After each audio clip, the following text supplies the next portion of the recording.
तमेव माता पिता तमेव, मतलब भगवान में भी माता पिता का रूप देखा जाता है। वो माता पिता जो हमें पालते हैं, पोसते हैं, बड़ा करते हैं, हमें अपने पैरों पर खड़ा करते हैं।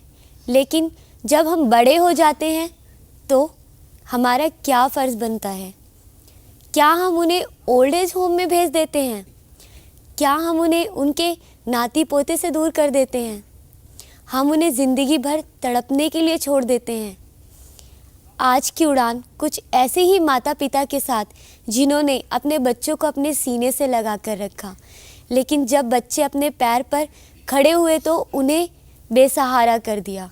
आज हम ऐसे ही माता पिता को हौसला देना चाहते हैं, उन्हें उड़ान देना चाहते हैं, उनके दुख बांटना चाहते हैं, उन्हें खुशियाँ देना चाहते हैं।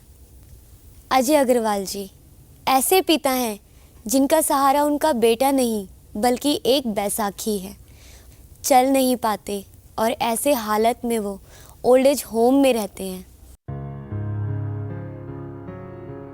74 साल की उम्र में अजय अग्रवाल आज अपने ही घर से अलग दिल्ली के ओल्ड एज होम में रहने को मजबूर है। कुछ दिनों पहले हिमाचल के सोलन में उनका एक्सीडेंट हो गया। उनका आरोप है कि जब वो अपने बेटे बहू के पास दिल्ली आए तो उन्होंने उनसे मुलाकात नहीं की और ड्राइवर के हाथों महज 2000 रुपए भिजवा दिए। अजय अग्रवाल के कमर और पैरों में काफी चोट लगी थी। उसी हालत में वो सड़क पर पड़े मिले। कुछ लोगों ने उन्हें अर्थ सेवियर फाउंडेशन के ओल्ड एज होम में पहुंचा दिया, जहां इन दिनों वो अपना दिन गुजार रहे हैं। अजय अग्रवाल का आरोप है कि जालंधर में उनकी 300 करोड़ की पैतृक संपत्ति है, जिसे हड़प लिया गया है। कभी लाखों में खेलने वाले अजय अग्रवाल आज कौड़ी कौड़ी के लिए मोहताज है और इसी आस में अपना दिन गुजार रहे हैं कि शायद कभी बेटे बहू उनको अपने साथ लेकर जाएं।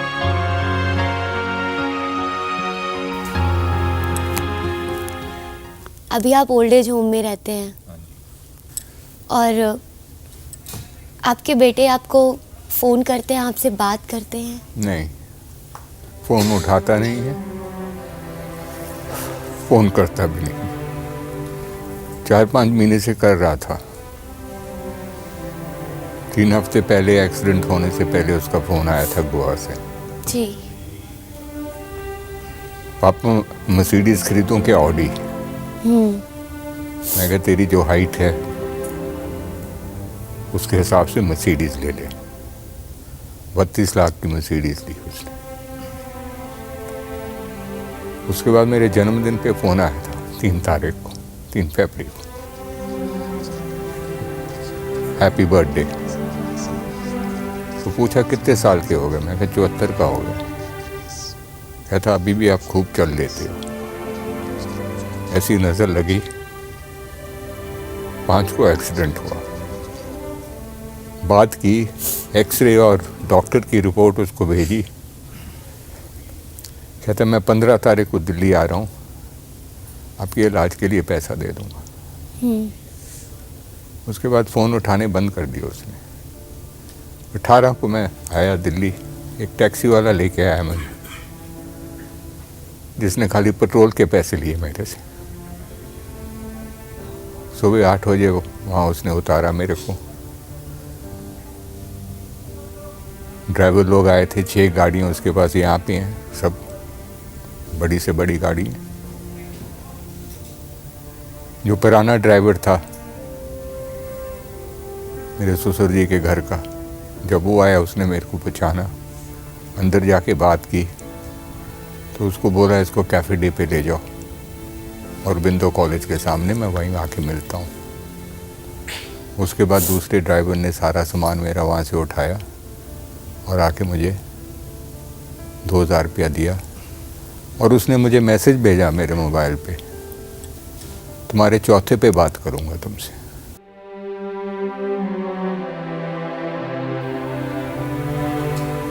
ना वो फ़ोन उठाता है ना वो फ़ोन करता है। आज भी आप उन्हें फ़ोन ट्राई करते हैं? 2 दिन पहले ट्राई किया था, नहीं उठाया। 32 लाख की कार मंजूर है और पापा कहाँ हैं, किस हाल पे हैं, कैसे हैं, कोई लेना देना नहीं है। ऐसा हुआ क्या जो रिश्ता इतना बिगड़ गया? 18 साल बाद मेरा डिवोर्स हुआ था। वो भी धोखे का डिवोर्स किया था मिसेस ने। म्यूचुअल कंसेंट के कागज़ पे साइन कराया, ना वो कागज़ फाइल किया उन्होंने कोर्ट में, ना डिग्री दी। बिटिया मेरे साथ रहती थी, बेटा उसके पास था। जब वो थोड़ी बड़ी हुई मेरे लिए संभालना मुश्किल हो गया था, तो मैं अपनी माँ को बोला था कि माँ इसको हॉस्टल में डाल दो। वो कहते नहीं, उसके फ़ोन बहुत आते हैं, दे दे। मैं क्या, वो इसलिए नहीं मांग रही कि उसको बच्चों से प्यार है, वो केस करना चाहती है हमारे बाप दादा की प्रॉपर्टी के ऊपर। ये नहीं, ऐसी कोई बात नहीं है, तू दे दे। मैंने उसको दे दिया और 1 महीने के अंदर अंदर उसने मेरे पे, मेरी माँ पे, मेरे सखे भाई पे और मेरे से सबसे बड़ा जो सतौला भाई था जिसने हमको पाला पोसा, 5 साल की एज में मेरे पापा की डेथ हो गई थी, उनको भी बीच में इन्वॉल्व करके उसने केस फाइल किया। HUF प्रॉपर्टी का हिस्सा क्या, ये जो आपस में राइटिंग हुई है ये हम चैलेंज करते हैं। वो तो कर नहीं सकती थी, बच्चों की तरफ से फाइल किया। कोर्ट ने 5,000 मेंटेनेंस महीने की बांध दी, वो हम देते रहे। अभी तक वो केस चल रहा है। HUF प्रॉपर्टी पड़ी है जलंधर में जो मेरे सखे भाई ने कब्जा की हुई है, वो 300 करोड़ की है आज। आपके नाती पोते हैं? एक बेटी है इसकी जो अब जनवरी में 18 साल की हुई है। तो कभी उन्होंने मिलने की कोशिश की? बेटी जब हुई थी तब उसने एक दफ़ा मेरे को मिलाया था, उसके बाद कभी नहीं मिलाया। ये तो 4-5 महीने पहले उसका फ़ोन आया, तो मैंने सोचा अब कौन से कागज़ों पे दस्तखत चाहिए इसको। आप कब से नहीं मिले हैं उनसे, अपने नाती पोतों से? पोती को तो बस जब पैदा हुई थी तब मिला था, जब 6 महीने की थी। उसके बाद तो मेरे सामने आए ही नहीं, वो ना लेके आए मेरे को। मिसेस वकील है दिल्ली हाई कोर्ट की, उसको सारे उल्टे सीधे कागज़ बनाने आते हैं। जब आपकी इतनी तबीयत खराब होती है, आपको ऐसी चोट लगी है, तो कौन देखता है आपको? कोई नहीं देख रहा। ये तो रवि कालरा जी मिले, आज मेरे सिर पे छत है, खाना देते। ऑपरेशन के पैसे मेरे पास नहीं है। यहाँ की हड्डी टूटी हुई है, पैर सूजने चालू हो गए। 15 दिन से कुर्सी पे सो रहा हूँ, जितनी नींद आती है। जाली जनरल पॉज ऑफ अटॉर्नी बना के मेरी प्रॉपर्टियाँ बेची हुई हैं। मैंने इसलिए केस नहीं किया था, चलो बच्चों के साइन है, कोई बात नहीं। और मुझे ये उम्मीद नहीं थी जब मुसीबत में आऊँगा कोई मेरे का सहारा नहीं। भगवान से हमेशा यही मांग है कि मुझे जूते पहने हुए उठाना। पता नहीं क्या गलती हुई जो इस साल में मेरे को सुन दी थी, कि मुझे मालूम था मेरा कोई सहारा नहीं। जरूर बीमार हो गया, कोई मुझे पानी पिलाने वाला नहीं होगा। तो आपको उनकी बहुत याद आती होगी जब आप बीमार पड़ते होगे। तो भगवान की दया से मैं कोई इतनी स्वेयर बीमारी में नहीं पड़ा हूँ जो अब पड़ा हूँ। मैं उन बच्चों को भी नहीं गलती दे सकता जिन्होंने एक्सीडेंट किया था। 15 साल के थे, मैं उनकी ज़िंदगी नहीं खराब करना चाहता था। 10th का एग्ज़ाम देना था। एक का बाप ऑटो चलाता था, दूसरे की खाली दादी थी, माँ बाप नहीं थे। फिर भी उन बच्चों ने, उनके रिश्तेदारों ने 10,000 मेरे को दिए इलाज के लिए, जो मेरा 6,000 सोलन में खर्च हो गया था। और उनसे एक ही प्रॉमिस लिया था कि आज के बाद बिना लाइसेंस के आप स्कूटी नहीं चलाओगे। मैं यही चाहूँगा कि वो अपना प्रॉमिस पूरा रखें। मुझे उनकी कोई शिकायत नहीं, गलती होती है इंसान से, मगर ऐसे कोई मुसीबत में माँ बाप को नहीं छोड़ता। ऐ मेरे दिल कहीं और चल, ढूंढ ले अब कोई करने, इस दुनिया से दिल भर गया, चल जहाँ झूठी आशा के तारे न हो। ये तो जब ठीक था मैं किशोर कुमार का, और जब आपका बच्चा छोटा था तो आप उनको सीने से लगा के गीत सुनाते थे, वो कौन सा गीत है? उस वक्त मैं जो उनको गीत सुनाता था वो जो मैंने सेंट पॉल में सीखे थे, old MacDonald had a farm, E-I-E-I-O। तो आप थोड़ा सुनाना चाहेंगे? Old MacDonald had a farm, E-I-E-I-O, and on that farm he had some hens, E-I-E-I-O. A cheep cheep here and a cheep cheep there, here a cheep, there a cheep, everywhere a cheep cheep. Old MacDonald had a farm, E-I-E-I-O, and on that farm he had some cows, E-I-E-I-O. A moo moo here and a moo moo there, here a moo, there a moo, everywhere a moo moo. Old MacDonald had a farm, E-I-E-I-O.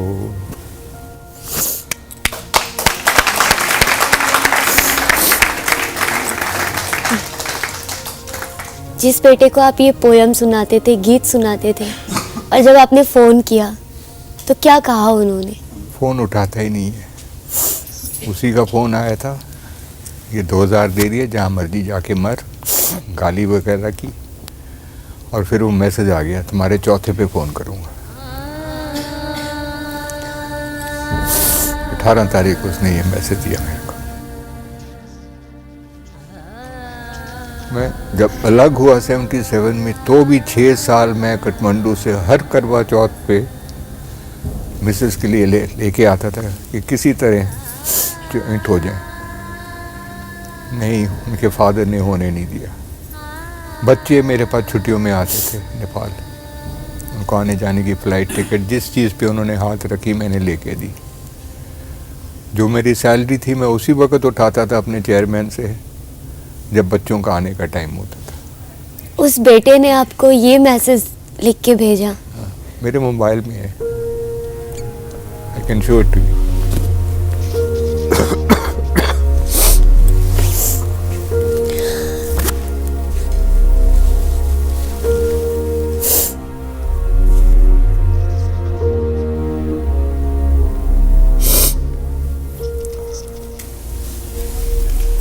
चौथा will call. क्या मैं इसे पढ़ सकती हूँ? हाँ जी। इसमें लिखा है इन चौथा विल कॉल। ये मैसेज है, ये आप नीचे देख लीजिएगा, सेंडर का नाम आता है। इसका मतलब ये भी हो सकता है कि वो चौथे में है और वो आपको फोन करेंगे? जी नहीं, वो घर में ही था। आपको कैसे पता चला कि वो घर में थे उस वक्त? वो पुराने ड्राइवर ने बताया, सब घर में ही है। वही ड्राइवर जिस ड्राइवर ने आपको बीच रास्ते में छोड़ा था? उन्होंने बोला था कैफे डे पे ले जाओ, मैं वहीं आके मिलता हूँ, और वो कोई नहीं आया। दूसरा ड्राइवर आके जो मेरे बैग्स थे वो दे दिए मेरे को और 2000 रुपया दे के चला गया। वही ड्राइवर जिन्होंने आपको कहा कि वो घर पे हैं? सब घर पे थे, मिसेस भी घर पे थी, कोई बाहर नहीं आया, बहू भी नहीं आई। क्या आपको उम्मीद है कि वो आपको फ़ोन करेंगे? करेंगे भी तो मुझे ऐसा बेटा नहीं चाहिए। काश ना किसी का ऐसा बेटा हो। तो जब कुछ ज़रूरत होती थी तो फ़ोन करता था, जब शादी करनी थी तब भी फ़ोन आया कि वो नाना नानी नहीं मान रहे थे। मैं जब आया काठमांडू से, उसने मिलाया गुनीत से, वो सरदारों की लड़की थी। तो जब उसने अपने दादा का नाम लिया, कमिश्नर बेदी, मैं कहा वो जो जलंधर के थे? कहती हाँ पापा। मैं कहा उनका नंबर डायल कर मैं बात करता हूँ। मैंने बेदी साहब से एक ही सवाल पूछा था कि दोनों का आपस में प्यार हो गया, आपको कोई एतराज़ तो नहीं है एक सिखों की लड़की को हिंदू धर्म में दे देंगे? वो कहा नहीं।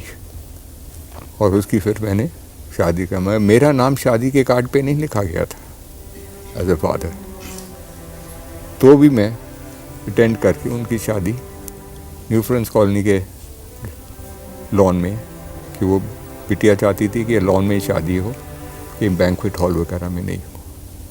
शादी कराई और मैं वापस गोवा चला गया था। उस वक्त गोवा में मैं स्टील रोलिंग मिल एक रिश्तेदार के लिए इंस्टॉल कर रहा था। नेपाल में रोलिंग मिल्स लगाई हैं, टोयोटा को बीट किया हुआ है, टाटा को ऑर्डर्स लेके दिए हैं ट्रक्स के, आर्मी के लिए। फोम फैक्ट्री इंस्टॉल की है, hand woven carpets vegetable die से, केमिकल डाई से नहीं। उन गलीचों को एक दफ़ा आप धो लोगे, उनमें रंग कभी नहीं फेड होगा। बुझोई के आप गलीचे लोगे, आपकी कुर्सी अगर 6 महीने उसके ऊपर पड़ी रही तो उस हिस्से में आपका रंग फेड हो जाता है। वेजिटल डाई में रंग फेड नहीं होता। तिब्बतियन डाई मास्टर्स थे मेरे पास वहाँ पे, जो हर जड़ी बूटी में से रंग निकालते थे, और हम अपनी ही डिज़ाइनिंग करके वो कारपेट्स एक्सपोर्ट करते थे। क्या मैं आपसे एक बात पूछूं? हाँ जी। क्या आप मुझे अपनी बेटी बनाएंगे? मैं आपका ख्याल रखूंगी। I'll be the most happiest अगर आप मुझे मेरी बेटी बन जाओ। जीती रह बेटा।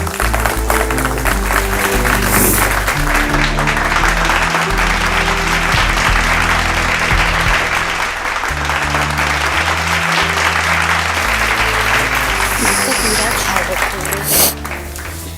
आप यूएस से जा रही है ना? जी। मेरी बेटी वहाँ है वाशिंगटन में, Malvika Kumar.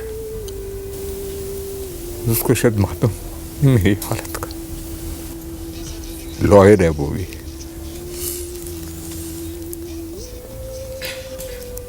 Lord सिराजपाल of UK मेरे कज़न ब्रदर हैं। एपीजे स्कूल्स हमने सतपाल भाई साहब की छोटी सी कोठी की बैकयार्ड में चालू किया था। मिसेस मैनी, मेजर मैनी की वाइफ को एज ए प्रिंसिपल लेके आया था मैं। वो जिंदा नहीं है। सुरेंद्र पॉल पाक होटल वाले भैया जिंदा नहीं है। जीत भैया जिंदा नहीं है। उषा रेक्टिफायर के कुलमन जीजा जी जिंदा नहीं है। नहीं तो मैं इस बेटे के पास मदद के लिए जाता ही नहीं। अब एक ही उम्मीद है। मैं हूँ आपकी बेटी। क्या? सुराज भैया वो किसी तरह, मैं खाली अपने लिए नहीं, जो संस्था रवि जी कालरा जी ने खोली हुई है। हमारे बीच में रवि कार्ला जी भी हैं, और जिनकी संस्था में अंकल रहते हैं। और मैं उनसे यही पूछना चाहूँगी कि अंकल जी आपको कहाँ मिले थे?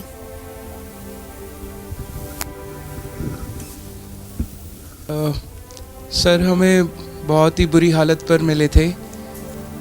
उनकी कमर में बहुत दर्द है, 10 दिन से सोए नहीं हैं, कुर्सी पर ही बैठकर रात गुजारते हैं, और पाँव में भी जख्म है, चला नहीं जाता। तो कुछ लोग सर को यहाँ छोड़ने आ गए हमारे गुरुकुल के बाहर। कौन थे वो लोग?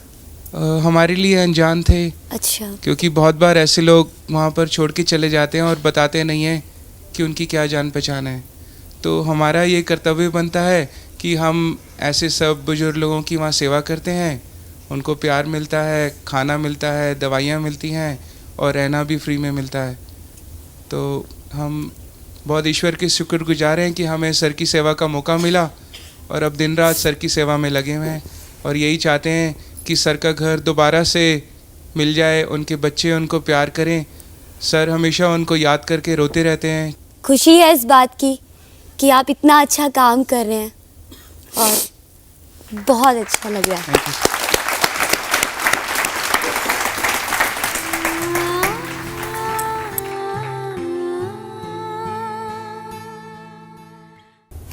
एक बार भी आपकी बेटी ने ये नहीं कहा कि मुझे मेरे पापा से मिलना है? और आपकी बेटी उसके बाद आपसे मिली?